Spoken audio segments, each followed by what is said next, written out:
म्हणलं तुम्हाला ते माणसाचे दात लावतात म्हणून कवळीला?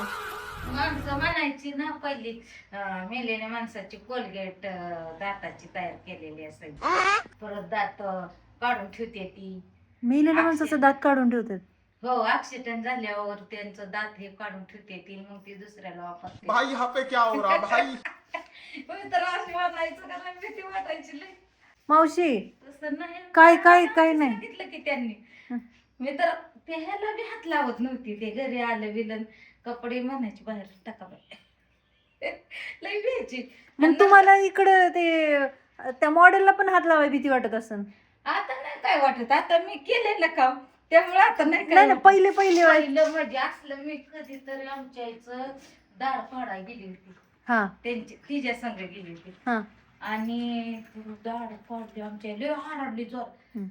बघा डॉक्टर त्यांच्या सुनाने काढली होती. ती किती म्हातारा होता आणि ती शितने तिथवर पडली होती, बाहेर जाती ती दाढ अशी उपाटल्या आणि लय जोरात आईची ओरडले. मी म्हणलं बाई आईची दाढ त्यांनीच, मग ती असलं दिलं होतं ना ती सारखी मी म्हणायची नको आई ती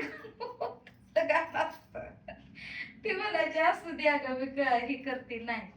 नंतर आमच्या त्यांना बी समजा दात बसवलेत ना, मग त्याच्यामुळे व्हायचं आता सवय झाली.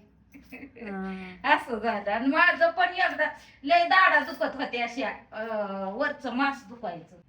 दात साफ केल्यापासून तुमची भीती मेली? हा भीती मेली तेव्हापासून. नाहीतर मी लय भीती आहो त्याला. तुम्हाला अजून काय काय वाटतं? दात कशापासून बनतात मग?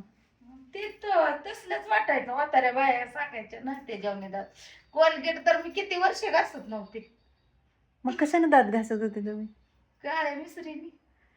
नंतर बाय ते पिशवीचं ऑपरेशन झाल्यावर डॉक्टर म्हणले ना, म्हणलं मावशी मी कोलगेट घासा, मिसरी घासू नका, तुम्हाला असं असं होईल. मग ती बी भीती झाली का, मग मिसरी सोडली. आता कोलगेट जी घासते ती कोलगेटच, आता मिसरी नाही काय असलं झालं.